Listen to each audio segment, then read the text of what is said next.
খাদিজা তাওরাতকে পুরো ভালো করে পড়ে দিয়ে রেখেছে। যে রাস্তা দিয়ে নবী আসবেন খাদিজা সেই পাশে নাফিসাকে দেখে বসিয়েছে। ছোট্ট একটা জানলা রেখেছে, ছোট্ট একটা জায়গা রেখেছে দেখার জন্য। ওইখানে বসে বসে আমার নবীকে পূর্ণ চেহারা দেখে আর তাওরাতের পাতা খুলে মিলিয়ে রাখে। দেখে তাওরাতে লিখেছে নবীর ঠোঁট দুটো যেমন, এখানেও নবীর ঠোঁট দুটো তেমন, নবীর ভুরুগুলো যেমন, এখানেও দেখে ঠিক তেমন লিখেছে। যেমন কালার হবে আমার নবীর দিকে তাকিয়ে দেখে ওই রকম কালার পাওয়া যাবে। বারে বারে টাইমে ভাবে তাকায়, আমার নবীর দিকে একবার করে তাকায়, মনে মনে স্বপ্ন দেখার কল্পনা করে। রব্বানা, চার কথা আগে থেকে করেছো তুমি বর্ণনা, আজ তাকে দেখতে পেলাম, আগে কল্পনাতেই ছিল না। যখন সামান নিয়ে সফরে চলেছে আমার বাপজিরা, আমার শোনাচ্ছেন বন্ধুরা, সাথীকে বলে দিয়েছে ওই সফরে খাদিজার গোলামকে শোনাচ্ছে, চল খাতা কলম নিয়ে যা, মুহাম্মদ কটা ভুল করে লিখে আমাকে শুনিয়ে যা। কি লিখবে? কত লস হয়েছে লিখবি না, লাভ কত হয়েছে লিখতে হবে না, কি করেছে বলার দরকার নেই, কটা ভুল করেছে লিখে আনলাম, যা যা চলে যা। আর শোন, যে উটটাতে চেপে আমি ব্যবসা করতে যাই ওই উটটাকে ভালো করে সাজিয়ে নিয়ে যা। মক্কার চেপে বাউন্ডারি পার হবে, ওই উটের পিঠে মুহাম্মদকে চাপিয়ে দিবি, আর যেন কেউ যাবে না। চলেছে আল্লাহ নবীর সঙ্গে, মক্কার বাউন্ডারি পার হয়ে গেছে, উটের পিঠে আল্লাহ নবীকে চাপিয়ে দিয়েছে। আবু জেহেল রেগে বোম। কি হলে তা? সারা জীবন ব্যবসা করছি, অভিজ্ঞতার খাতা এত, আমি বয়সে বড়, পয়সায় বড়, জ্ঞানে বড়, আমাকে বাদ দিয়ে ওকে চাপা। খাদিজার গোলাম বলছে, আমি কোন গুণ খাই যার, গুণ গাই তার।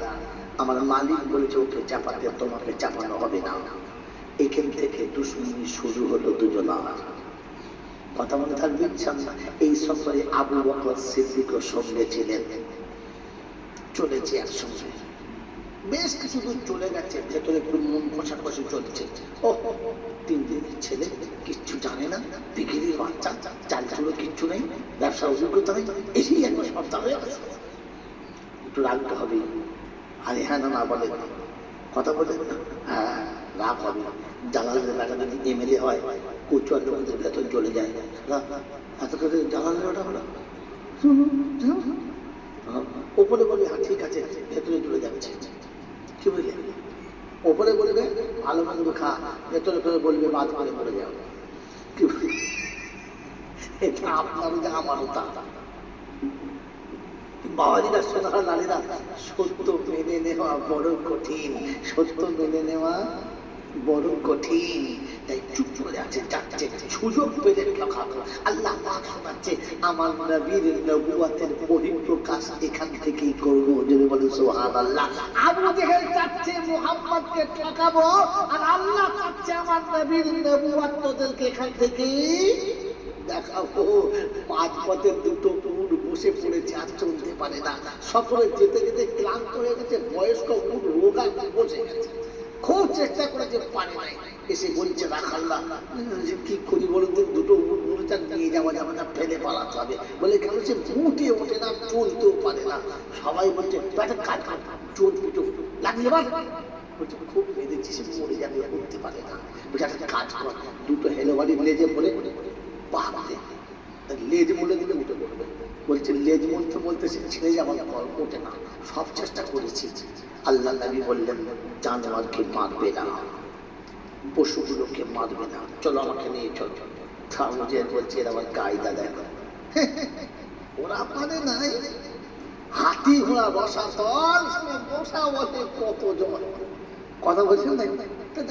জানি জানি। আল্লাহ নবী গিয়ে উট 2টোর কপালে হাত রেখে বললেন, সফর অনেকটা লম্বা, এত তাড়াতাড়ি বসে পড়লে কষ্ট হবে, চল চল চল। বাস তারিখ নকল করছে।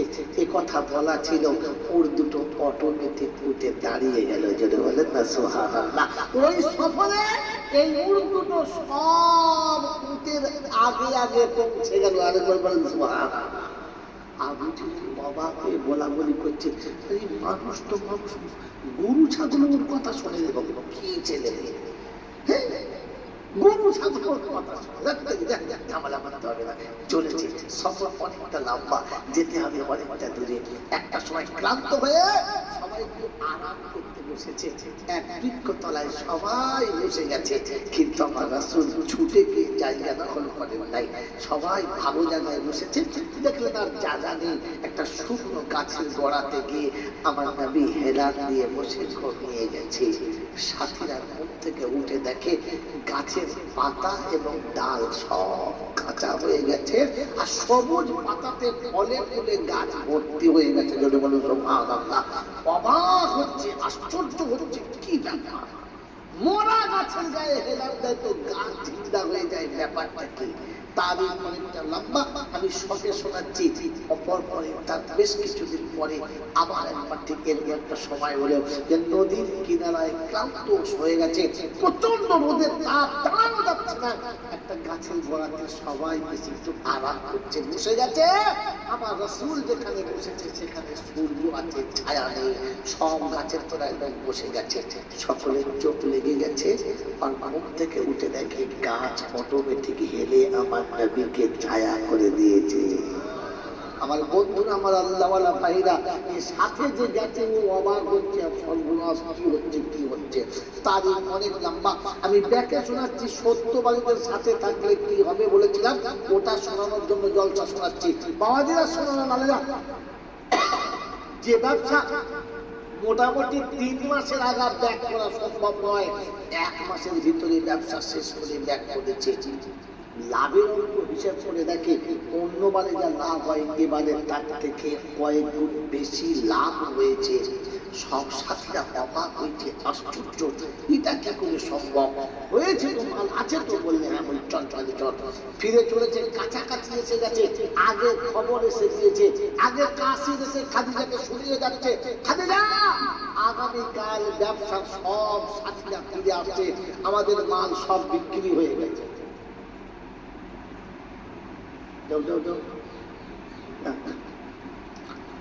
কথা বুঝেছেন, বোঝেন নাই?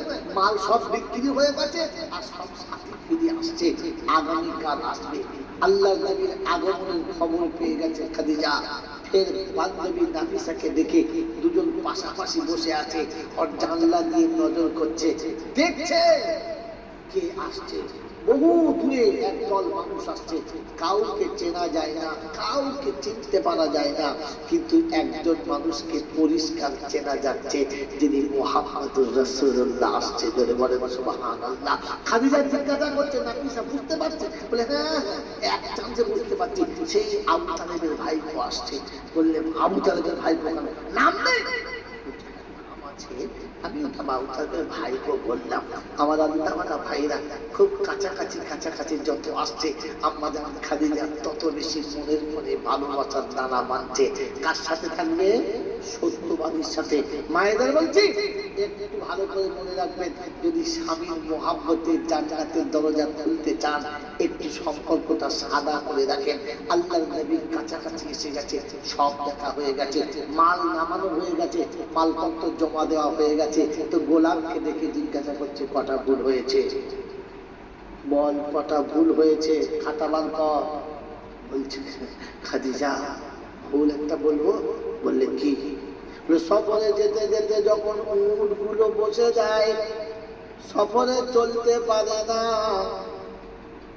ওই মুহাম্মদ কপালে হাত বুলিয়ে দিলে ওই উট সবার আগে যায়, দাঁড়ায় না। খাদিজা বলছে, বোকা তোকে দোষ বলতে বলছি, গল্প বলতে বলছি না, একটা দোষের কথা বল। ওই কি দোষের কথা বলবো খাদিজা?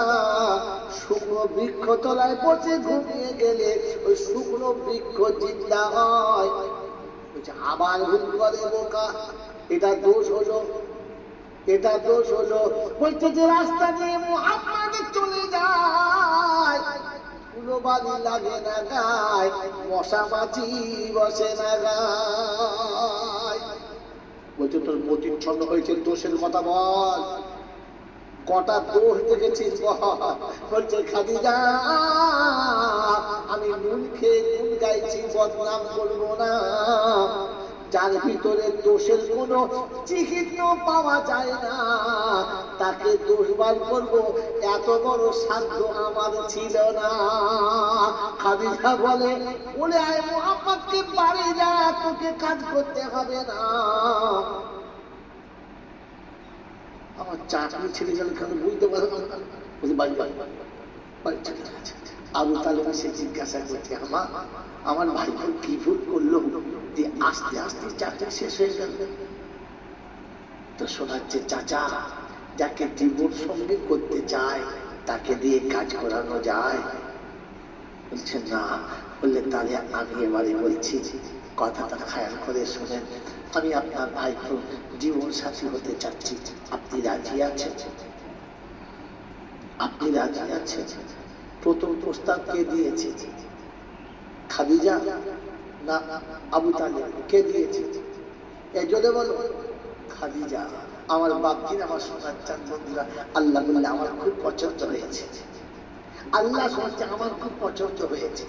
এই পছন্দটা কিয়ামত পর্যন্ত থাকবে, এই পছন্দটা কিয়ামত পর্যন্ত থাকবে। পৃথিবীর যত বড় দামি, যত বড় নামী, যত বড় গুণবান, যত বড় ধনবান হোক না কেন, সে বিয়েতে যখন যাবে নারীর অনুমতি প্রথম নিতে হবে, পরে বরের অনুমতির কথা হবে, প্রথমে বরের কথা চলবে না। হ্যাঁ না বলে? জামানার বিখ্যাত অলি হোক আর জামানার প্রাইম মিনিস্টার হোক, বিয়েতে গেলে মেয়ে ছেলে যদি বলে না তো বলবে শাল পাতা গুটিয়ে নিয়ে শরবত দিতে। কথা বলেছ কি বলেন জি? বলে পালা শরবত পাবি না, এই জন্য মায়ের কথা প্রথম হবে, পরে অন্যের কথা হবে। আমার বাবাজিরা, আমার শোনার চান বন্ধুরা, আল্লাহর নবী সাল্লাল্লাহু তাআলা আলাইহি ওয়াসাল্লামকে সাথী হিসেবে মেনে নিলেন। সঙ্গে ঝুলিয়ে দিলাম, তারিখ তো অনেক লম্বা তারিখ, কিন্তু সাথী হিসেবে মেনে নিলেন। মক্কার লোকেরা টিটকিরি মারতে শুরু করলো, হ্যাঁ খাদিজা বিয়ে করার ছেলে পেলি না, একটা ইয়েতিম যার চাল চুলো কিচ্ছু নেই, রেঁধে খাওয়ার জায়গা নেই, তার সাথে জীবন সঙ্গী করেছিস। আমরা এত করে বলবো, আমাদের পছন্দ হলো না। একটু মনে কষ্ট হলো, কিন্তু সে কষ্ট গায়ে রেখে দিলেন, কিচ্ছু বললেন না। আল্লাহ নবীকে সবাই একটু লজ্জা দিতে শুরু করলো।